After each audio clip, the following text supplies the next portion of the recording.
Hello friends, welcome to SSC coaching centre. दोस्तों, screen पर एक क्वेश्चन लिखा हुआ है। यहाँ पर दो संख्याओं का अनुपात 4:5 है। प्रत्येक संख्या में 25 घटाते हैं तो अनुपात 3:4 हो जाता है। दूसरी संख्या ज्ञात कीजिए। मैं इस प्रश्न को नहीं कराने वाला, ये फर्स्ट क्वेश्चन है। मैं इस प्रश्न को क्यों नहीं कराऊंगा?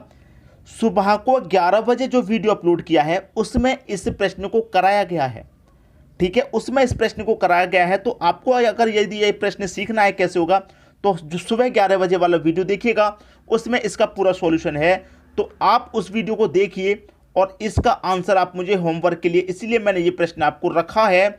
मैंने पहले ये प्रश्न करा दिया है। जो बच्चे सुबह 11 बजे का वीडियो देखेंगे वहां से देख लीजिए, सीख लीजिए, आंसर बता दीजिए। जो बच्चे ऑलरेडी देख चुके हैं वो बता देंगे, जिनको पहले से आता है वो बता देंगे। ठीक है, तो ये पहला ही प्रश्न है और ये पहला प्रश्न होमवर्क के लिए है।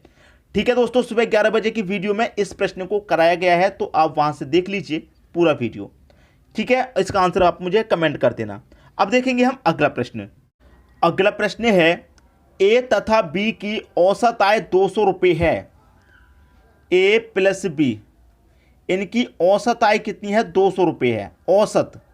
अब ए और बी कितनी संख्या है दोस्तों? दो संख्या है और ये आपका औसत है। यहां पर अगर मैं औसत की बात करूं, ये आपका औसत है। आपको अच्छे से मालूम है कि संख्याओं का मल्टीप्लाई औसत से करेंगे तो योग पता चलेगा। तो 200 का मल्टीप्लाई मैं 2 से कर दूंगा 400। ये आपका योग निकल के आ गया दोनों संख्याओं का। ठीक है, फिर आगे कह रहा है सी तथा डी की औसत आय 250 है।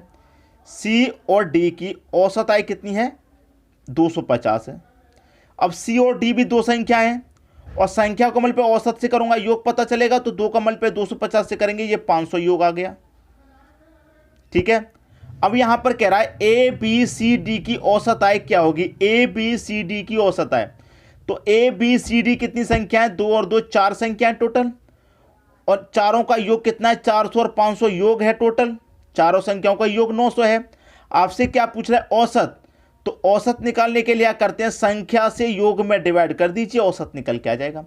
अगर योग निकालना है तो संख्याओं का मल्टीप्लाई औसत से कीजिए, अगर औसत निकालना है तो संख्या से डिवाइड कीजिए योग में। तो संख्या हमारी 4 है, 4 से योग में डिवाइड कर देंगे, औसत निकल के आ जाएगा। कटाइए इसको, ये कटेगा 4 दूने का 8, 1 बचेगा 10 हो जाएगा।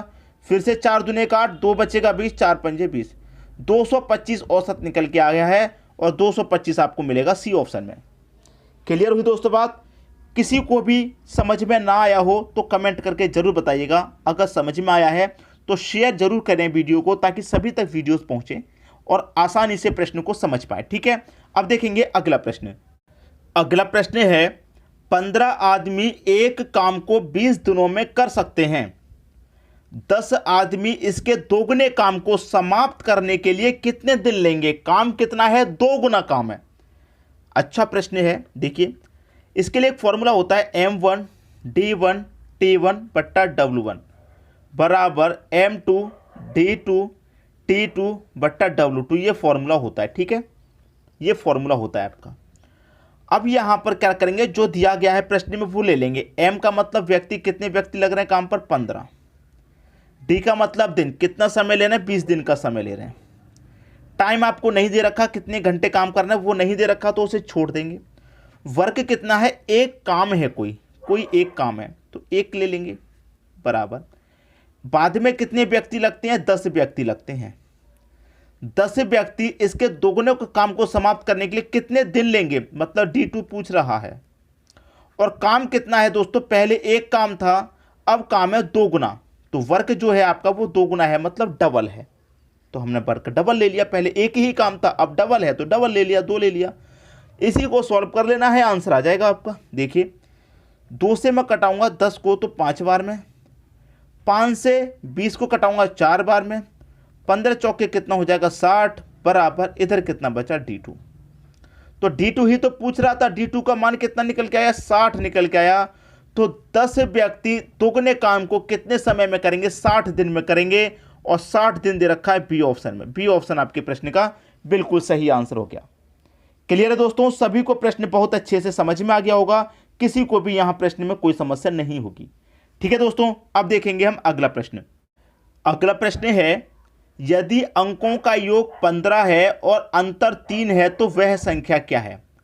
अंकों का योग 15 होना चाहिए, तो हम सीधे सीधे ऑप्शन पर चलेंगे। अंकों का योग करेंगे 8 और 7 आपका 15 होता है, बिल्कुल सही है। 6 और 9 15 होता है, बिल्कुल सही है। 5 और 10 15 होता है, बिल्कुल सही है। 3 और 12 15 होता है, बिल्कुल सही है। तो ये 15 वाला जो कॉन्सेप्ट है, जो आपकी कंडीशन है, फर्स्ट कंडीशन, ये चारों ऑप्शन पहली कंडीशन को सेटिस्फाई कर रहे हैं। दूसरी कंडीशन क्या है? अंतर 3 होना चाहिए, संख्याओं का अंतर 3 होना चाहिए। तो यहाँ पर 8 और 7 का अंतर हमारा कितना निकल के आ रहा है? 1 निकल के आ रहा है। होना चाहिए 3, तो पहला ऑप्शन गलत हो गया। 6 और 9 का अंतर 3 होता है, बिल्कुल सही है। ये दूसरा जो ऑप्शन है कंडीशन को सेटिस्फाई कर रहा है। 5 और 10 का अंतर 5 होता है, जबकि अंतर 3 होना चाहिए, तो ये भी दूसरी कंडीशन को सेटिस्फाई नहीं कर रहा।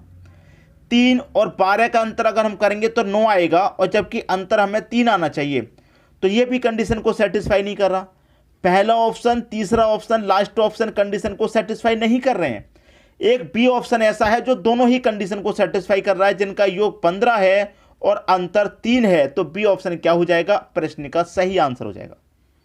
बात सभी को समझ में आ रही है दोस्तों? किसी को भी समझ में अगर ना आए तो कमेंट जरूर करिएगा। इतना कठिन प्रश्न नहीं है जो समझ में ना आए, सभी को अच्छे से आ गया होगा।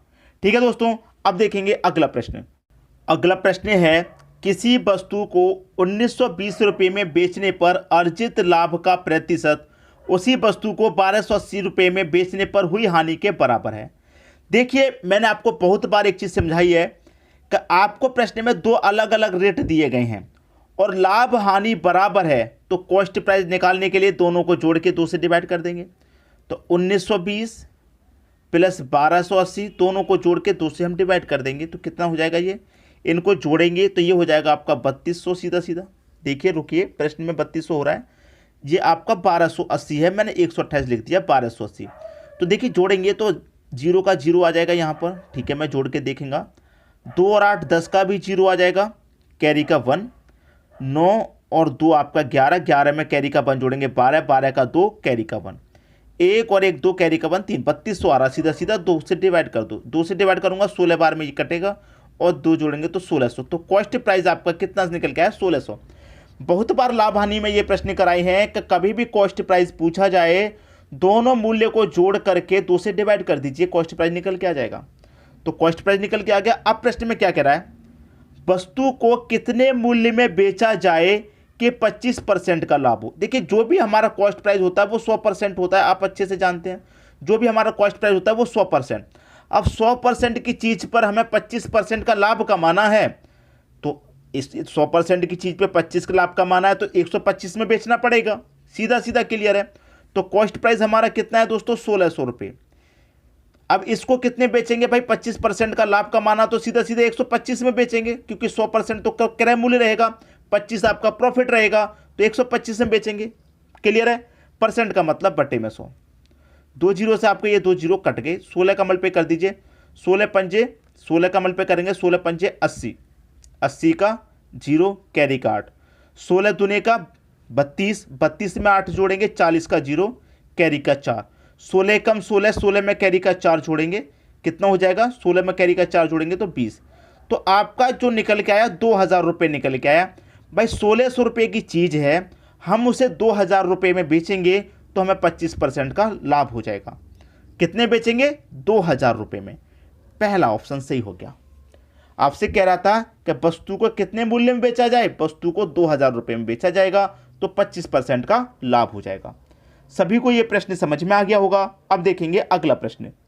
अगला प्रश्न है, यदि 4 आदमी 96 मीटर लंबी दीवार को 2 दिन में बना सकते हैं, तो 6 आदमी 72 मीटर लंबी दीवार कितने दिन में बनाएंगे? वही फॉर्मूला लगेगा, M1D1T1 बट्टा W1 बराबर M2D2T2 बट्टा W2। यही फॉर्मूला लगेगा। M1 कितने व्यक्ति हैं? 4। कितने दिन में दोस्तों? 2 दिन में। टाइम नहीं दे रखा कितने घंटे में, तो इसे छोड़ देंगे। वर्क कितना है? वर्क है आपका 96 मीटर लंबी दीवार बनाने का, 96 मीटर लंबी दीवार बनाने का। बाद में कितने व्यक्ति हैं दोस्तों? 6 व्यक्ति हैं। कितने दिन में बना लेंगे? D2 पूछ रहा है, और वर्क दे रखा है 72 मीटर लंबी दीवार बनाने का। बस कटा लेना है और आपके प्रश्न का आंसर आ गया। कुछ भी नहीं है। देखिए, 6 से 72 कटेगा 12 बार में। क्लियर? 6 से 72 कटेगा 12 बार में, और 12 अट्ठे 96 कट जाएगा, 2 से 4 कट 8 कट जाएगा 4 बार में, और 4 से 4 कट जाएगा 1 बार में। तो इधर 1 बचा, इधर क्या बचा, D2 बचा। तो D2 कितने दिन में पूछ रहा था, 1 दिन में। 6 आदमी 72 मीटर लंबी दीवार को कितने दिन में बना लेंगे, 1 दिन में बना लेंगे। पहला ऑप्शन हो जाएगा सही आंसर। क्लियर हुई दोस्तों बात? सभी को प्रश्न अच्छे से समझ में आया होगा, किसी को भी कोई परेशानी प्रश्न में नहीं होगी। ठीक है दोस्तों, वीडियो पसंद आया लाइक करें, दोस्तों में शेयर करें। अगर आपने हमारे चैनल को अभी तक सब्सक्राइब नहीं किया है तो सब्सक्राइब करके बेल आइकन का बटन दबा दें, ताकि सभी वीडियो का नोटिफिकेशन पहुंचे और आपके एग्जाम की तैयारी अच्छे से हो पाए। ठीक है दोस्तों, वीडियो देखने के लिए आपका बहुत बहुत धन्यवाद।